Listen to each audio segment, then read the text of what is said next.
the beginning, the stories, they all belong to the sky god.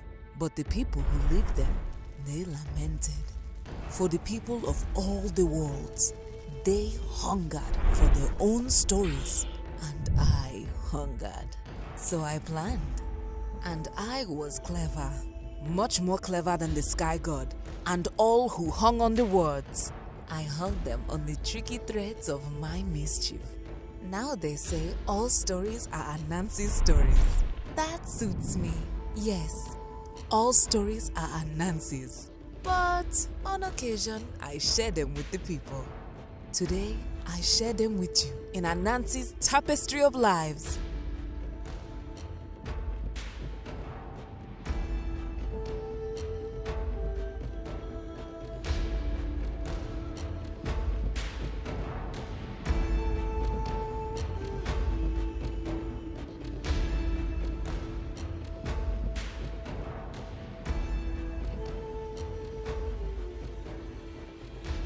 Anansi's Tapestry of Lives is a new tabletop role-playing game supplement filled with varied and various non-player characters to populate your game world.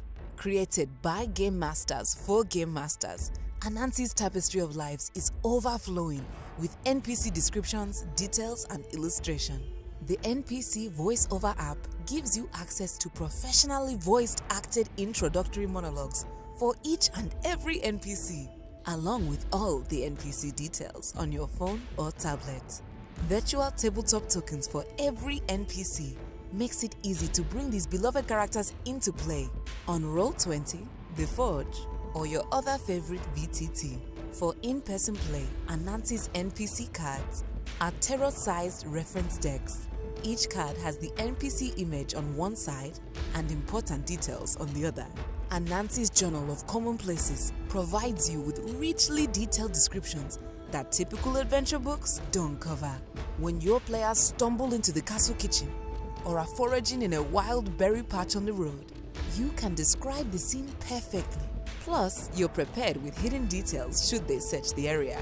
All these tools make your life easier while enriching your gameplay experience. And you get access to these and more by backing our Kickstarter campaign. Back us today to bring these tools to your table and bring your stories to life. And welcome back to Be Never Ending. We're here with a bonus episode. I know everybody here who's here weekly is going to notice things look a little bit different. But hi, welcome to our second bonus episode in between our wonderful show of Radiant Stories. So really quickly, I'm going to introduce our two lovely guests, myself, and then I do have a word about our sponsors, but then we're going to dive right into it. So Erin, if you could introduce yourself briefly and say what you did for Radiant Citadel and who you are. Hi, everyone. My name is Erin Roberts, she, her pronouns. I am a writer, stories and games. And on the game side of things, I wrote the adventure Written in Blood and its location, God's Breath, for Journeys Through the Radiant Citadel. Tight. Okay, cool. Very exciting. And Mario, you. Yeah, my name is Mario Ortegon. I am a tabletop game designer and writer. I worked on Journeys Through the Radiant Citadel, which is hard for me to pronounce every time. And I created the city of San Citlan and the adventure The Fiend of Hollow Mine. Okay, cool. I'm very excited. So, of course, you guys are probably not quite yet used to my face, although I am here every week as the producer of Radiant Stories. Hi, I'm Brandy Rose at the Brandy Rose. Pronouns are they, them. I did not write on Radiant Citadel, but I am here in my capacity as interviewer and host for us to dive into the behind the scenes of the creation of your amazing stories and setting. So before we dive into that, I do want to say a quick thank you to our sponsor here at Be Never Ending. Has a very, very cool project that is out, and you should check it out. So we're talking, of course, of Anansi's Tapestry of Lives. So Anansi's Tapestry of Lives is a over 320-page compendium of TTRPG and 5e compatible content built around over 100 unique and very useful NPCs. Writers for this amazing project include Keith Baker, Jasmine Bular, Tanya DePass, Ed Greenwood, Jim Zub, and some of the cast of our amazing show. For example, Jennifer Kretschmer, Bashir Gauss, and our two guests today, Aaron Roberts and Mario Ortegon. So I'm very, very excited about that. Actually, I'm also working on a character there, so it's going to be really, really fun. You should check that out. The book has more than just detailed NPCs. There are stat blocks, there are magic items, inventories, adventures, etc. Each NPC also comes with a professionally voice-acted intro monologue to kick off the action for your players, including Critical Role guest stars, Luis Carazo, Robbie Damon, and Michelle Larian Bradley. They are all voicing NPCs. So make sure to check that out. Make sure to back the Kickstarter. You can use it for streams. You can use it for private play. You can use it for a million different things. So without further ado, I'm very excited to dive into the absolute basics. If anybody's ever listened to a show where I interview people like Eat Crit, you'll know that we start at the very, very beginning. But of course, we also have a wonderful mod here who will be collecting questions from you guys in the Twitch chat. So those will be collected, and then as the show goes on, we will try to get to as many of them as possible as they fit. So if you have questions about Radiant Citadel, about writing, about TTRPG writing, make sure to have those in the chat, and we're very excited. And if there's any questions that we don't get to, don't worry, we do write them down and we will have more episodes. So hopefully we'll be able to answer them in the future if we can't answer them today. So we're going to dive right in. First answer from Aaron, then answer from Mario, but same question to both of you for the very beginning. How did you get into TTRPGs? Aaron. Okay, so I was in junior high school in Brooklyn. Go Brooklyn! And one of my I don't know, fellow classmates started doing D&D, I believe, and he started DMing it, and I played it like 2 times. And then for reasons I can't remember, I no longer played with that guy. Like, he may have been doing it at home and I couldn't make it. Who knows? I have a horrible memory. But what I do remember is that I was like, I love this. So I took some of my girlfriends and we would meet during lunchtime in a closet. And I made up my version of D&D based on only having played it once and not having any books. I just made it up from scratch. I don't know what the heck it was. I can't find, sadly, any of my records from that time. But that was my first experience. I obviously was born to write for TTRPGs because I tried to create one in a closet when I was 13. I always say that if you've ever entertained kids, even if you were a kid yourself, you are a game designer, period. That's how that goes. I love that. That's so cool. I've never had anybody have that kind of introduction to TTRPGs before. That's really, really great. Mario, how did you get into TTRPGs? Well, I've always been into fantasy ever since I was very little. I think I got the Hobbit from like a yard sale at some point, and I read it and I loved it, and I started to get a lot into just fantasy literature. I discovered Dragonlance at some point, and I didn't know it was D&D. I just read it and I loved it. The 2 of the trilogies, I think it was Time and Seasons, but and then, you know, many years later, when the D&D movie came out, kind of like D&D made a sort of a resurgence, and kind of made me realize what it was and that it wasn't a game that could be played. And I started just investigating and reading about it, and that's how I got into it. I connected with a group of friends online, which we started playing online because I lived in a very small town and it wasn't super common for people to know what it was there. Eventually, you know, I started bringing in my friends and DMing myself, buying the books and stuff like that. So yeah, it was like a long, gradual process of enjoying it without knowing what it is, and then eventually finding out about it. I love that. I love how many people that I know now that are creatives in this space started out being like, I don't really know what I was doing, but I sure am telling stories, which is really great. And it does bring me to my next question. The other little seed of the beginning that you had to have in order to end up here. How did you start writing? Like, have you always written? Because some people grow up writing all the time, always telling stories, always writing. And some people I know, myself included, used to hate it and now do it professionally. So I'm always very curious if that was something that happened parallel to you discovering TTRPGs, or it was something you were already doing. So how did you start writing? What did that look like? Aaron first. So I think I've kind of always written little things. I used to tell my sisters like to be continued stories, like I was like Scheherazade, but with a much better backstory. Like, and actually, that same year that I was in the closet in junior high school, I also wrote like the worst plays, like so bad, guys. There was one that was about like a serial killer who killed cereal boxes, which I thought was hilarious when I was 13.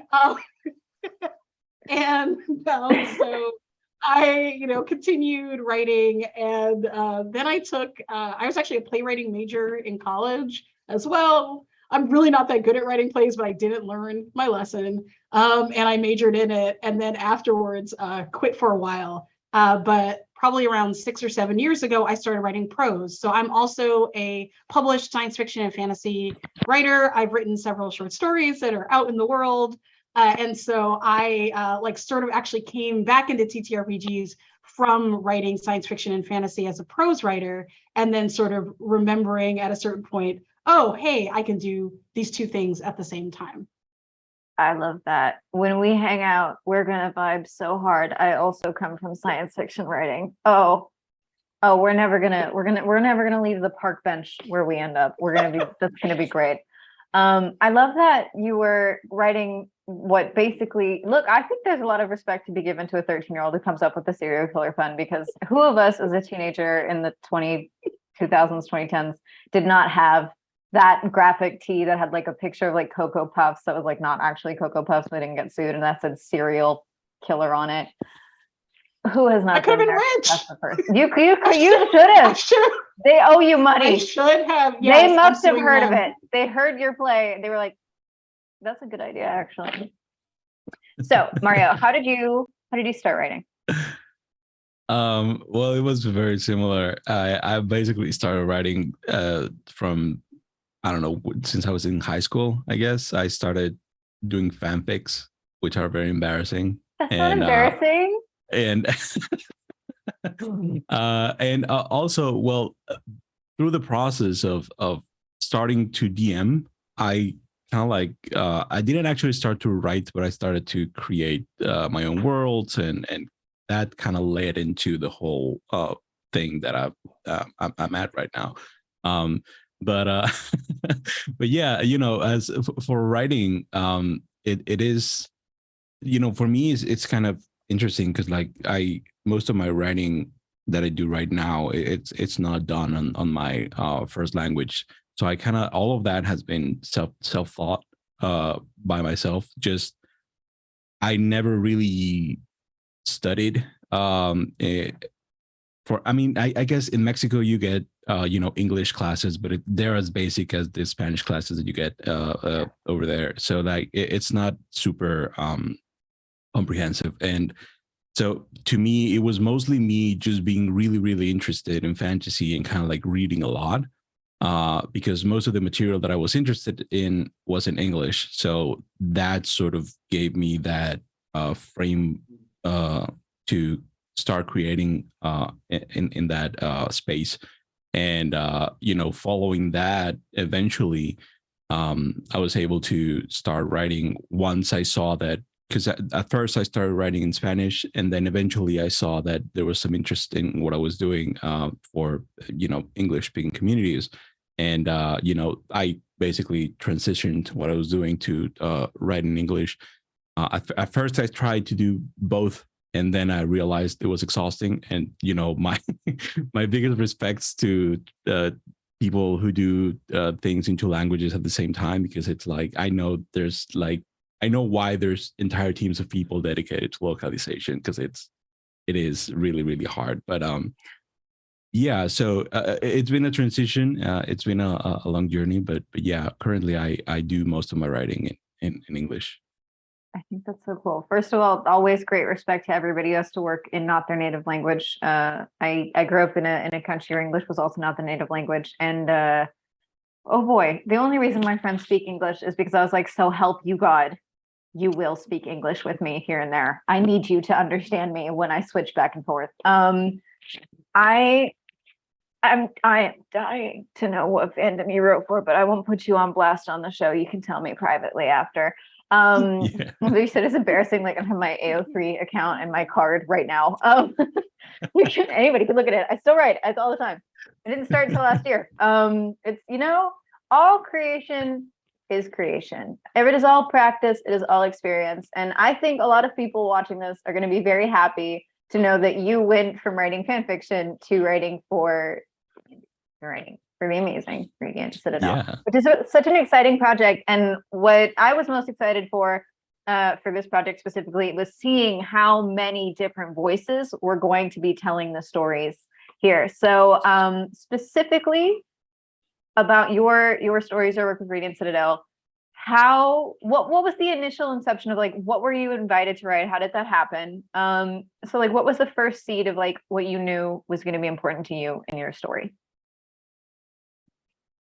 That's an interesting one. I'm trying to figure out how far back. It's like there's the seed, and then there's like the. I know. Well, how did you get the soil? I know. How did you come to the opportunity to write for D&D Beyond? So now we're gonna be skipping from A to G, but how did you come to write on this project specifically? Like, what were they looking for? Actually, I met Ajit, one of the project leads, and our fearless leader through my writing for science fiction and fantasy. So I'm big in like want to be part of that community. And so one of the things I did for a couple of years was help to plan the programming for the Nebula Awards and the Nebula Conference, which are the awards held by the Science Fiction and Fantasy Writers Association. They just changed their name. I hope I got it right, Sipla. And so I was working with Ajit because they just introduced a game writing award a few years ago, and we were working on game programming and got along. He knew I was writing and I was interested in doing more game writing. I've done some interactive fiction writing on the side for reasons because it's fun. And so I was like, I really want to do this. And he's like, I've got a project coming up and we're looking for people to do it. And he'd seen some of the work that I'd written and trusted that I could work on this project, which was I think a little bit of a leap of faith because I didn't have any published TTRPG writing, but he believed that I could do it. And I appreciated that. And when I started, he said, we all got to pitch, or at least I did, I don't know. I got to pitch 3 different like sort of places or 3 different sort of ideas for where the adventure could be set. And I think originally when they came to me, they were, I don't know what they were thinking, but they said, could you do something that's, from a majority Black culture? And I said, well, can I include a majority Black culture not in a majority Black country? Can I do the South? Because in truth, my family is super from the US South, with the exception of my grandfather, who's from Panama, which was one of the other things that I pitched. And so I was like, I really would like, this is really where I feel I have my cultural home. And I really give them a lot of credit for going with it, because I think a lot of times people think if it's Black culture in America, it's basically westernized and it doesn't count in some ways as being from outside of the norm. But they were like, I was like, this is something that I think has its own life, has its own culture, so important to who I am, so important to, my family. And they were like, you know what, go with it. And I did. I was like, this is the one that I definitely want to do, because it's where I feel the most grounded. I love that. I think that's great. And I think that what's very important when we show all of our cultures is that like we show the reality of like they are not all cookie cutter. They are not all only the one thing. There's a lot of detail and a lot of nuance that go into individual people and their individual stories. And that's the really cool thing that you can do when you hire individual like writers of a diverse backgrounds. You get to tell diverse stories. So Mario, same question. What did the approach look like, the initial pitches?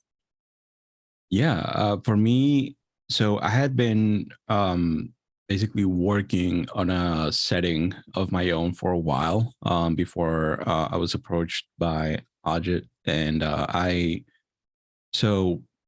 the thing that I had been doing was I had been running a stream game for a couple of years, and this basically I had been building this, I guess, universe where several different stream games were happening in the same world, and I was developing that world, so I was writing up a lot of that, and that it's called Exalva, and that is that sort of became my kind of introduction card for Ajit and Wes, who both reviewed my work. Thanks for a recommendation from another friend, from Carlos, and so they basically reviewed what I was publishing for my very specific niche fan base that I was building on the side, and yeah, they looked at it and decided that it was good enough, and that it was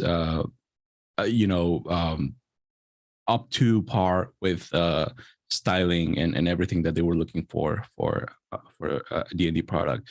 And like Aaron says, with a lot of us, it was like I didn't have any actual game publishing credits before, even though I had a history of design. It was a lot of it was done for my very specific audience in this very specific setting.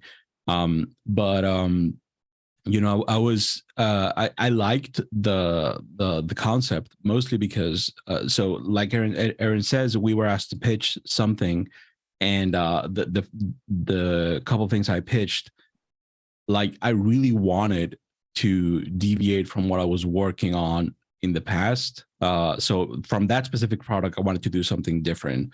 And that product specifically was it is basically a D&D setting that creates or presents high fantasy through kind of like pre-Hispanic legends and folklore lens. And I started to think that there aren't many depictions of like contemporary Mexico in D&D or fantasy games, and looking at products like Eberron and some West themed products that are out there, I was like, I mean, people are doing this quasi modern things, like why can't we do Mexico like that? So that was my pitch for Tenochtitlan, and eventually it kind of became just really inspired by the city that I live in, which is Monterrey. It's basically an industrial city in the mountains, and I kind of peppered in a lot of experiences that I grew up living, and a lot of stories that I grew up hearing. And yeah, that's basically how it went.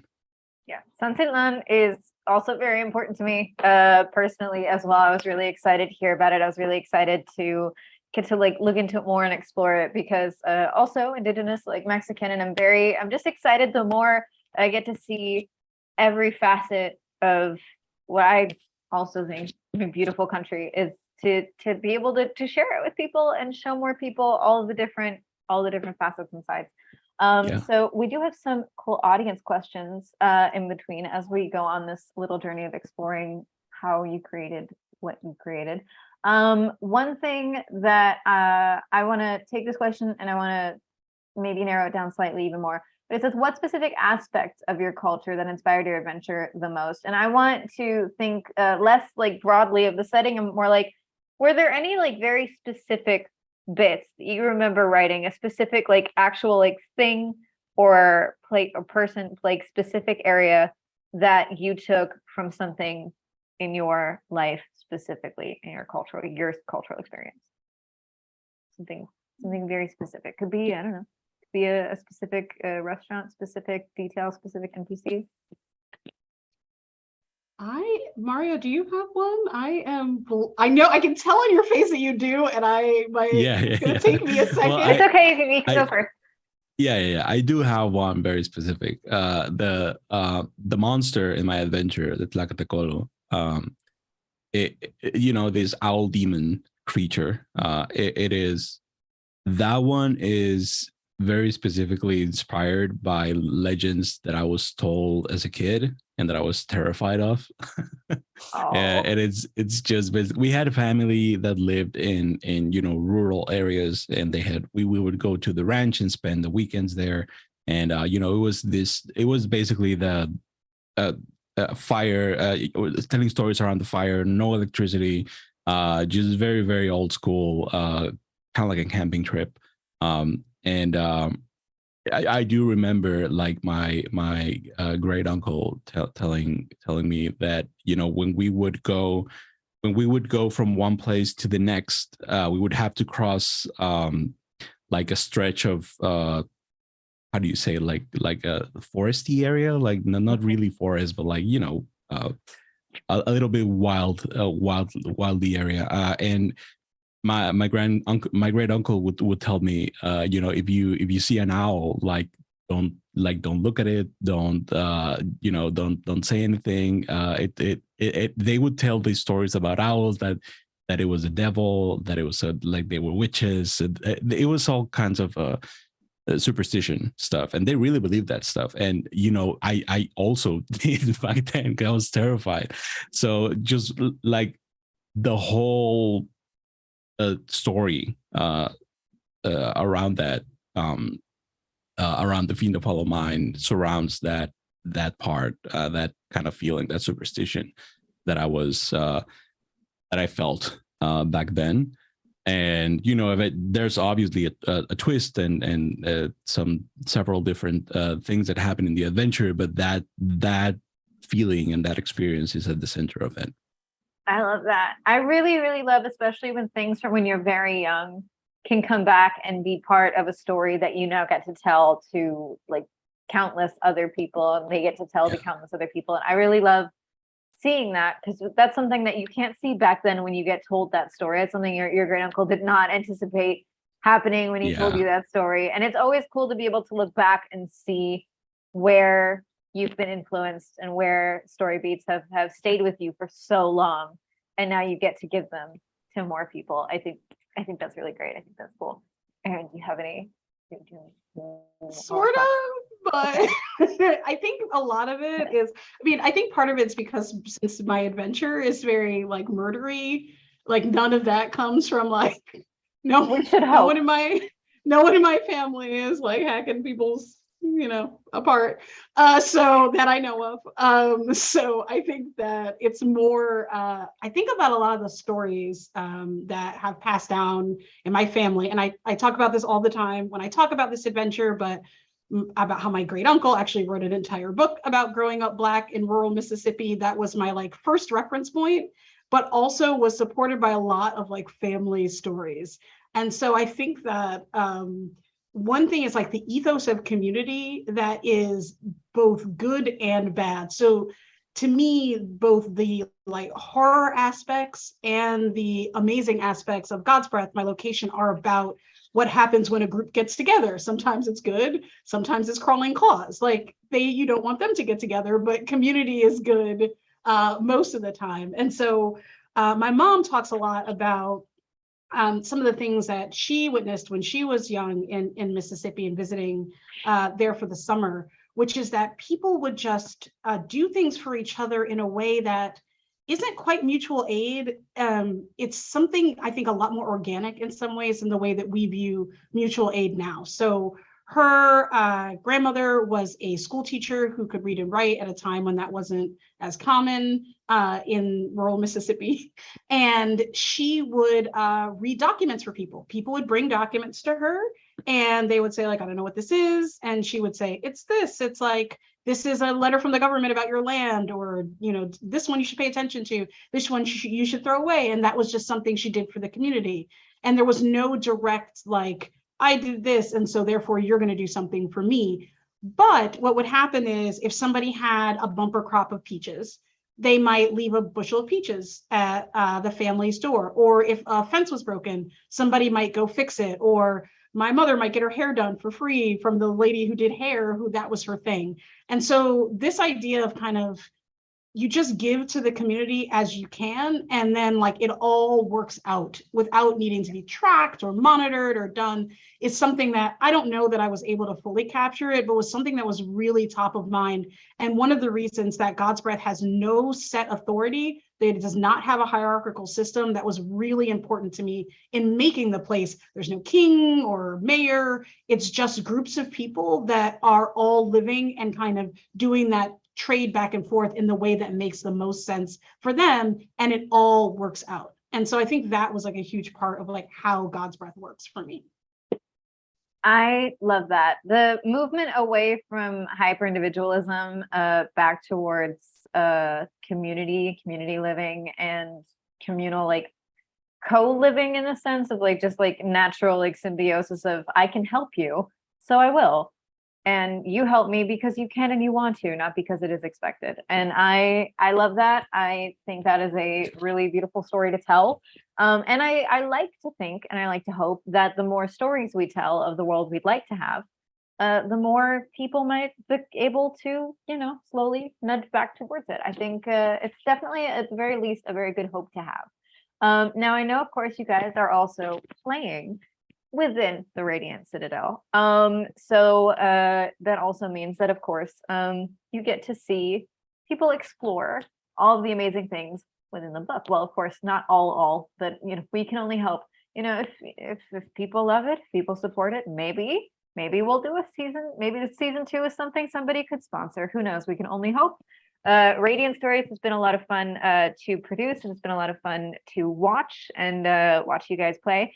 So what I do want to know is, what is something that when you imagine, it doesn't have to just be Radiant Stories, but when you imagine somebody playing through either AP or privately, when you imagine somebody playing through what you created, what is something that you would really, really hope to see? Even if it was a private game and you were a fly on the wall, what is something you hope somebody would experience or run into? It can be as concrete as like a specific thing that you hope they encounter, or a broader message. But what would your hope be for an ideal for you, like run of what you've created for Radiant Citadel?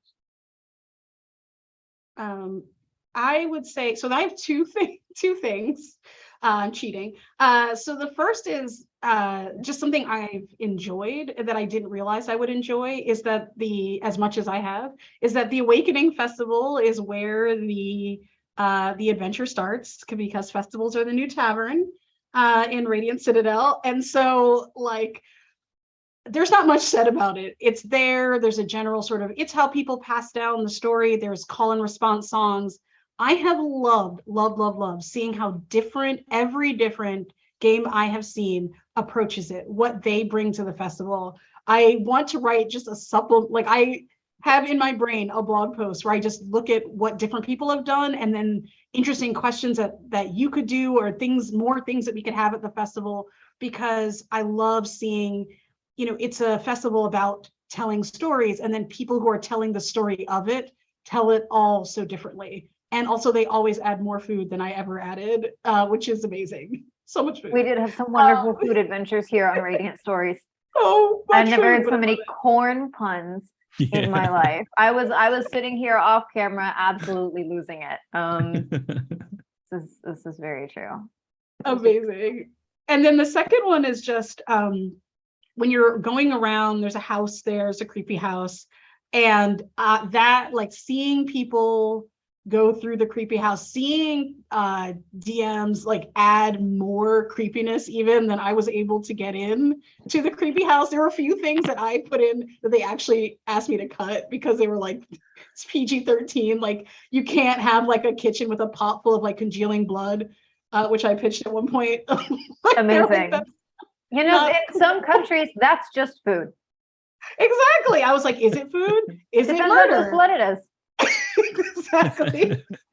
So I think that really, like, that's something that, like, seeing the ambiance, I feel like Written in Blood is such an ambiance based adventure, and seeing people play it is a great way to see how that ambiance hits. And also there's a moment where a song comes in, and seeing the reactions of people at that moment is always one of my favorite things to experience. I love that. And Mario? To me, I think there's a part of the adventure, and I want to be careful because I know there's like it's still being played on this very channel By me. yeah. No, so there obviously there's a festival in the adventure, right? Like Erin mentioned, the new tavern, and I the festival in Sunset Line is unique in that, you know, it is magical, and it can bring you know, dead relatives and loved ones back for a night or two. And there is eventually there's a chance for characters and players to engage in this festival and see how they engage with it. Like, who do they want to see, who do they want to talk to, and that to me is kind of like, I always, when I see an actual play, that is always the part that I want to get to, like because that part is basically just, you know, seeing how people interact with it and how they approach it, and how they, you know, how they bring their characters to life through their memories and through their families and ancestors. That is very interesting to me. That is something that I look forward to the most. There are, you know, like I mentioned, there are decisions in the adventure to be made that I'm also interested to know how people approach them, and how, you know, there are some groups that are a little more objective focused, which is like, no, we need to do this right now. There are others that are like, no, we need to choose every time, we need to be nuanced about this. And that's something that I also look forward to, because every group is different and there's no right or wrong answer. It's deliberately made to be a little conundrum and not an easy answer. So I know I'm being super vague. Ooh, I can't But, wait. I'm like, now yeah. I'm more excited.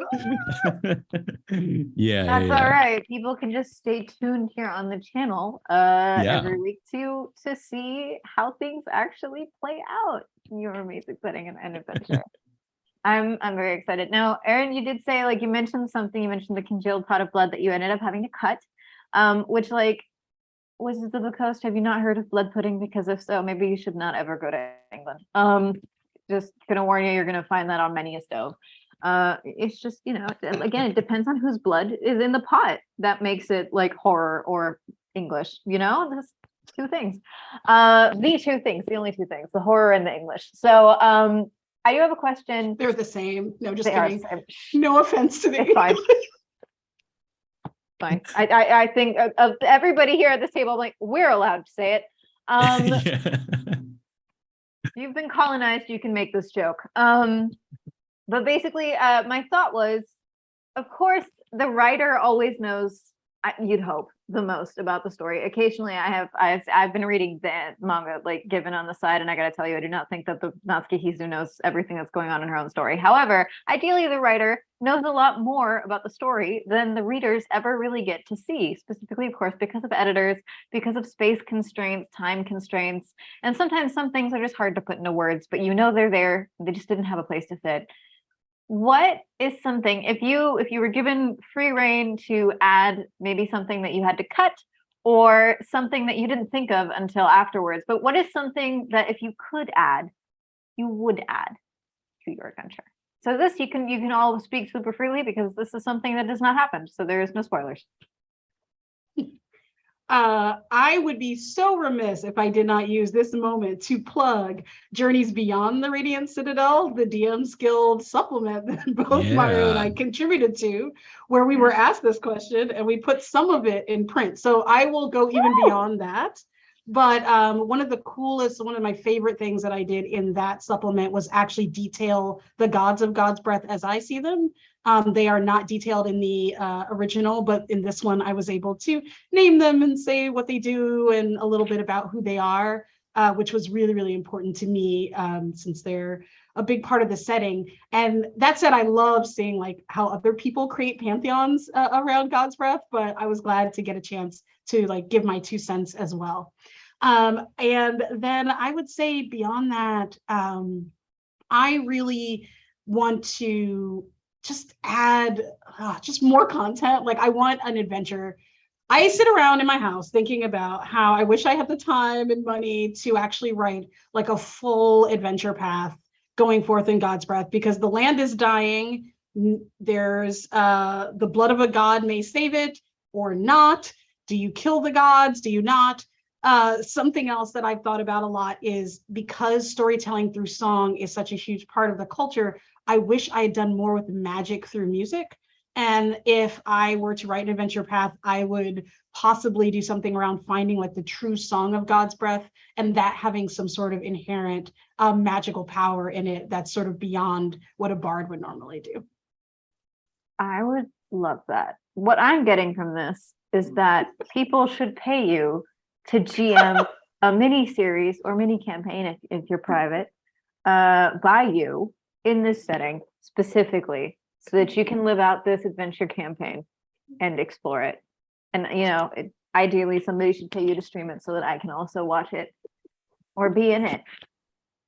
Yes, I have time. I have nothing but time and the one brain cell that's really been clawing its way through every game I play. So I'm free and available and I live nearby. No, I would love to see that. I would really love to see somebody be able to I love seeing people GM stories and settings that they created, because it feels like you really do give them like the go ahead, just like absolutely go ham and dive into and share their story. Because the wonderful thing about sharing a story is that once you give it away, people get to make it their own and collaborate. That's the best part about TTRPGs, is the collaborative aspect of storytelling. But it is also a special treat when the person who originated the story gets to share in more depth what it was like in their head and their heart when they conceived it. So Mario, same question. Yeah, like Eric, sorry, Aaron. I'm sorry. My tongue gets tied sometimes. I'm like whoever Aaron you want me to be, mentioned- Mario. We're role players. We're used to it. Yeah, sure. Now you have to make a character called Eric. Well, yeah, well, a lot of what I wanted to expand on, I did it so in Journeys Beyond the Radiant Citadel, but there are several parts that I wish I had just more space to expand on in both instances. Mostly, so the Sansitlan is basically presented as this technological marvel, right? And a little bit of that is explained in the book, which is that the ley lines that it sits on have facilitated a lot of these advances in a very short amount of time. And there's technology that just works there that doesn't work anywhere else because of this magical phenomena. And that same phenomenon is what allows people, the dead to come back, and just no one knows how it works, that part. So I really wanted to expand a little bit on the people who actually made that possible, like the scholars and the universities and the artificers and everything that made that progress, journey and took it to where it is right now. But it basically everything that's in the book, it's more or less in the interest of the adventure. So a lot of what's in the book is like it wasn't really relevant to the adventure for the characters to go to a university, for example. So like that's not expanded upon. And in Beyond the Radiant Citadel, I did expand a little bit on the technologies that are there. There's a tramway, there's water, running water in certain neighborhoods, and there's a lot of just the more I started like digging into it, the more I wanted to write. And I, as Aaron mentions, there's just not enough time and space to do so. So like, yeah, we need to do Beyond the Radiant Citadel 2 or something else, because yeah, there's a lot to be told. Hey Mario to GM you. Yeah. I would also really love to see you GM your setting, your story in Spanish. Yeah, I would love to see you first of all, I'd love to see more multilingual actual plays. I would really love to see that. That's something that I hope to continue working on for 2023 as well. Because, you know, if we get enough money, you can get things subtitled, you can get subtitles translated. These are all things that are possible that I think would be really, really excellent to have. And I would love to see you in your element, really be able to just unfold the story as you would like to unfold it with players that are down for the cause. So I have one more question, which is a wonderful question from our audience that I think it's a really, really wonderful question. Specifically, how did working on this book, or did working on this book change how you write in general? Because of course, like as a writer myself, I know that like sometimes you do work on a story or something, and you know every piece of writing hones your skills, and every story changes you a little bit. So I'm curious also, did, and if so, how working on this book change how you write, how you tell stories? I think it definitely is part of, like, I don't know if it changed it fully, but I think it helped me write stories and tell stories better. And I think there are a lot of really interesting differences between writing just for TTRPGs in general versus prose, because I still write both. And so like word count, sounds like the silliest thing, but learning to write to word count makes you, you know, I write short fiction mostly, and it's like every word counts in short fiction. And then writing for this project, every word counts even more. And it was something that was so, you know, important to me to get right and get across what I was doing, that I took so much care with my word choices as much as I could, and like really trying to pack everything in. And I think that that's made my writing in general have more depth, and do more in small spaces. So I think it made my small spaces that I write in more expansive and more sort of interesting in that way. I also think that just writing from something that I know so well is really interesting when you're trying to like translate something that you know into something that you're making up, which is something you're always doing. Like everything we write comes from somewhere. You know, we can't write things we don't understand at all. Or if we do, we have to at least research them. But I think writing something that was so close to my heart really sort of helped me to put a lot of myself on the page in ways that I think maybe I've shied away from a little bit in the past, and really put more of my heart on the page. And I think that that only has made me, like, again, like a deeper writer and somebody who's sometimes it's good to bleed on the page a little bit, metaphorically. In reality, it's difficult. But in just metaphorically put a little bit of your heart, more of my heart into it. And I think learning that I did that, and I was convinced people would hate the project when it came out. I had spent months, because it's years, thinking like, oh, they're gonna boo it, like Black Twitter is coming for me. They may still, but that is always terrifying. I really felt like people supported it, and people from the South, you know, said this is reflective. And so it turned out to be the right decision to put my heart out there. And that's something that I'm taking forward in all my writing. I love that. It is scary, especially when you grow up with any minority experiences. You grow up with your individual experience. And every time you share that, you're confronted with the knowledge that a lot of people see you as a representation as a whole. And then people might resent you for that, even though that is not something that you have claimed or done. And then you always worry of like, I know this was my truth. I know this is what happened to me. I know this is my life. But what if somehow it's wrong? Even though this is what happened, this is your life. And that's something that I think across like the vast spectrum of both writers of this book and also storytellers of color in general, I think that we can all definitely relate to that. So I'm very happy to hear that. I'm very happy to hear that you'll be sharing even more of your heart and your stories going forward. And then Mario.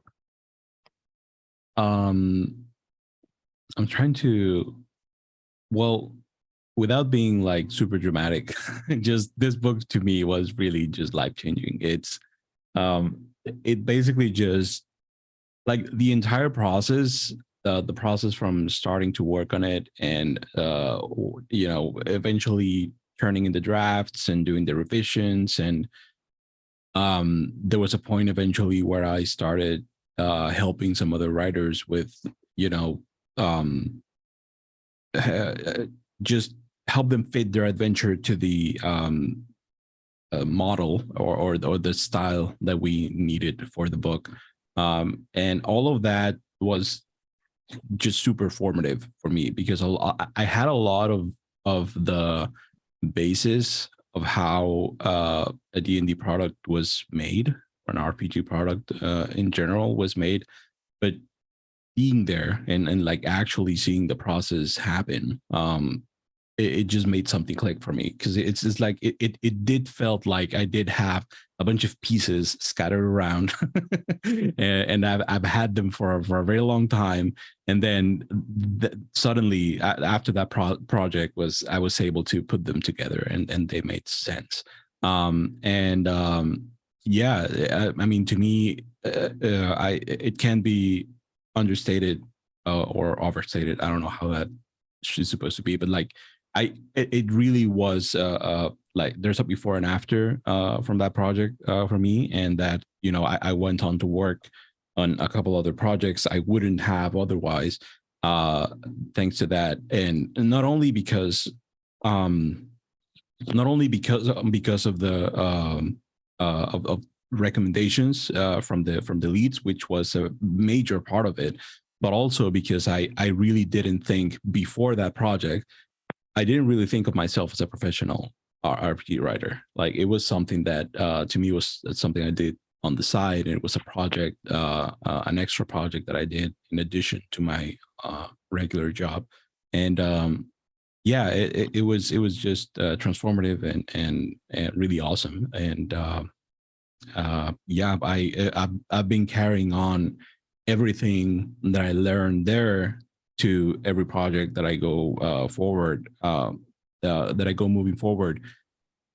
Particularly, there's a lot in the project that we learn when presenting people that I think I keep in mind constantly. Like when we were working, and you know, the notes that would come up every now and then, where you know, how to give nuance to a group of people, and I do try to keep that in mind every time when I'm writing, even if the people that I'm writing is fantasy. You never really want them to feel like fake or just ornaments, or yeah. So yeah, it was really big.